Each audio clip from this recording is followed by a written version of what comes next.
Hello, beautiful horse community. Welcome back to my channel. So today I want to talk about hay and what I give Tink, and just talk to you about a few tips and things that I've learned throughout the way, and just things I want to mention. So let's talk about hay. So there are different types of hay. There's first cut, there's second cut, there's third cut, there's fourth cut. Typically we feed our horses first and second cut. Now, what is the difference between the cuts?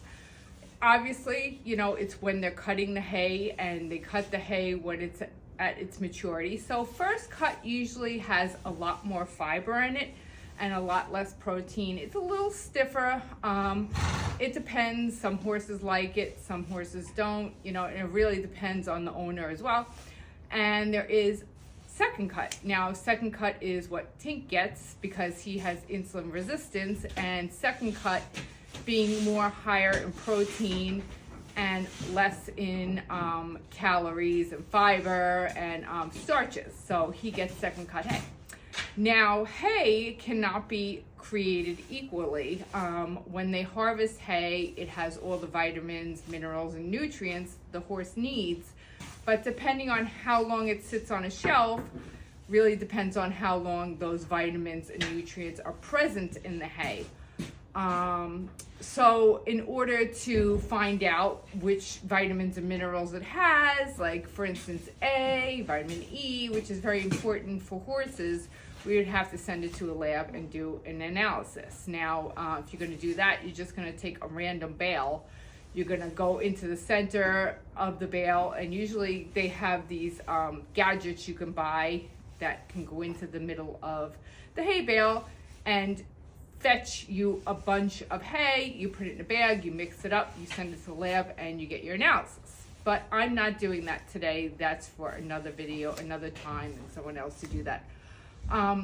So with that being said, you have to know how much to feed your horse. Now, you can go online. There's simple calculators for that. I usually buy hay for Tink. Here's Tink's hay.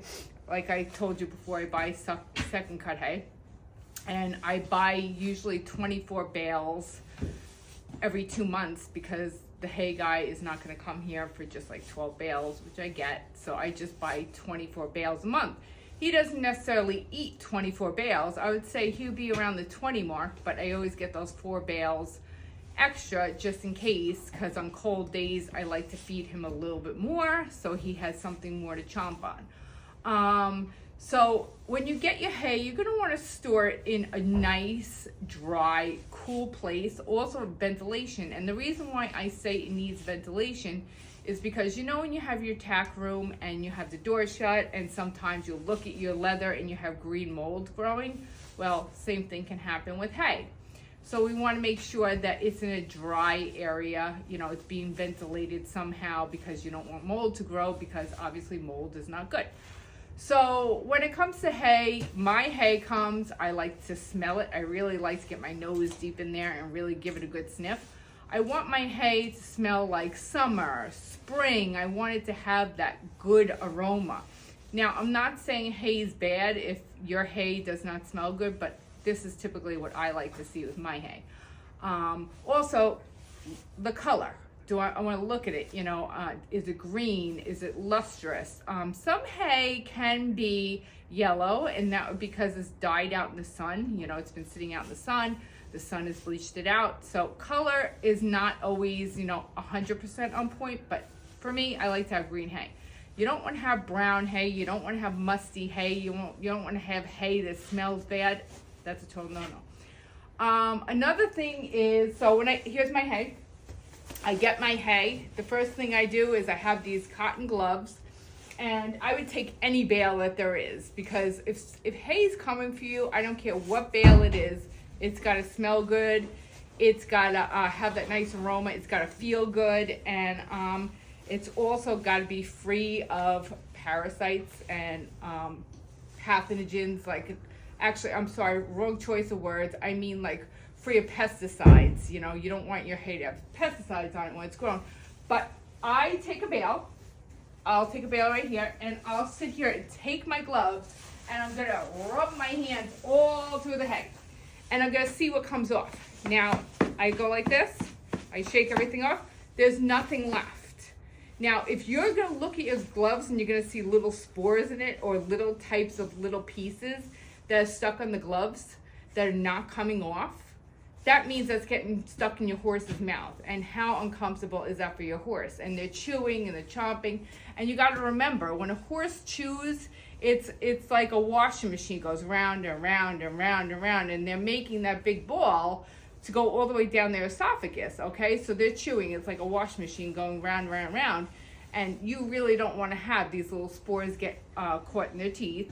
So that's another thing I like to check for. The second thing I like to do is every bale of hay comes with some sort of banding. Now, it can either be a wire banding or it could be like a nylon banding. So I would check the banding and see if it feels wet, see if it feels gooey, because that might be a sign of mold. Now, if you have a wire banding, you're gonna wanna check for rust, because rust is going to indicate, hey, there's moisture there, and you don't want that, okay? So that's what the next thing we're going to do. Another thing is you're going to want to take the hay, okay? Like I said, we're smelling it, we already checked it, and you want to give it a really good shake, okay? And the reason why you want to get a good shake is because you want to see if you're having dust coming out of it, because you don't want to feed your horse dust, because obviously you're going to have respiratory issues. Now, this hay in general, if you see stuff coming out of it, it's not dust, it's actually salt. The hay person I got it from this time, the farmer actually cured it with salt, which is actually supposed to be better for the horses in the winter in the sense of the salt intake, so that's what you're seeing coming out. And with that being said, you really want to talk to your hay supplier, because there might be a chance that, like I said, the farmer is putting salt in there, and you could be giving like possibly a salt supplement, because I did from Smart Pack, and then once I realized, he's getting salt already in the hay, I wanted to discontinue that. So it's important to, talk with the person that, is delivering you the hay, really have that conversation. Another thing is, if you're not happy, you can always send it back and ask for new hay. So another thing I want to talk about is mold in the hay, and it is so serious, and it should never be fed to horses because it can cause digestive upset. We have to remember that horses have a digestive tract which ranges from the smallest horse from 40 feet to about 60 feet long. Now that's a long digestive system. And horses cannot throw up like humans can. So whatever goes down, it's got to keep on going down. And you don't want to call the vet in the event of them getting colic, them getting sick from mold, or you having to put your horse down. You really don't want to have that. So I've heard of people in general, sometimes, like, let's say the bale comes in and it's moldy on top for whatever reason, maybe from sitting at the bottom of the hay stack or whatever it might be. They didn't rotate it. I don't know why. But I have seen people actually take a cutter and actually cut the top of it and cut off that moldy hay, and then wind up feeding, the horses the bottom. And I get it. Nobody wants to throw away money depending on how much it costs. It can cost you, $12 a bale, $20 a bale. I don't know. And I don't want to throw away money either, but sometimes you have to throw it away. The other thing you can do is if somebody has a cow, you can actually give them the hay. Maybe you can trade them for a good bale, because if it's not a dairy cow, they can actually eat it, because cows have a different digestive system than horses. Because dairy cows, they would not feed their cows any hay with molds, because of course they're producing milk. They need a higher grade hay versus moldy. But if it's just a regular cow, I'm sure you can maybe give them half the bale, or whatever you want to do. So that's something that you can do if that ever happens to you. So you, like I said before, you just always want to inspect the hay. You want to inspect the hay. You want to inspect the flake before you give it to your horse. There can be times where I've seen sometimes like little broken pieces of twine in the middle of the flake. I've heard of tractor attachments being in the flake. I've heard of just all crazy things happening where it can be in the middle of the flake. So you really want to look at that, because like you don't want your horse to ingest anything that you should not be eating. So you really want to check inside. You want to smell it.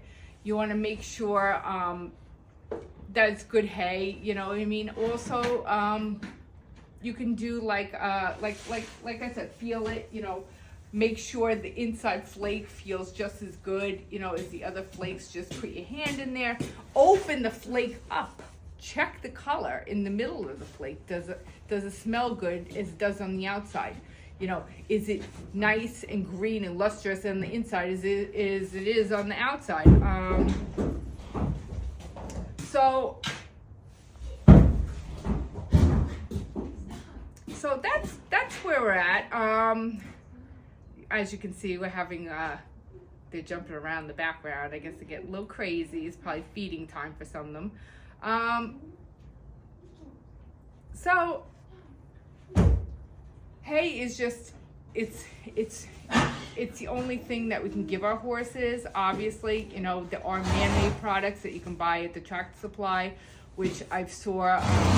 There is this bagged hay for horses. I forget what it's called, insulin resistance, but there's really not much more on the market, unless you're going to give them like an alfalfa or like a cubed. But horses, you know, they generally want to eat hay, so it is our jobs to make sure that, you know, they're getting the nutrition they need.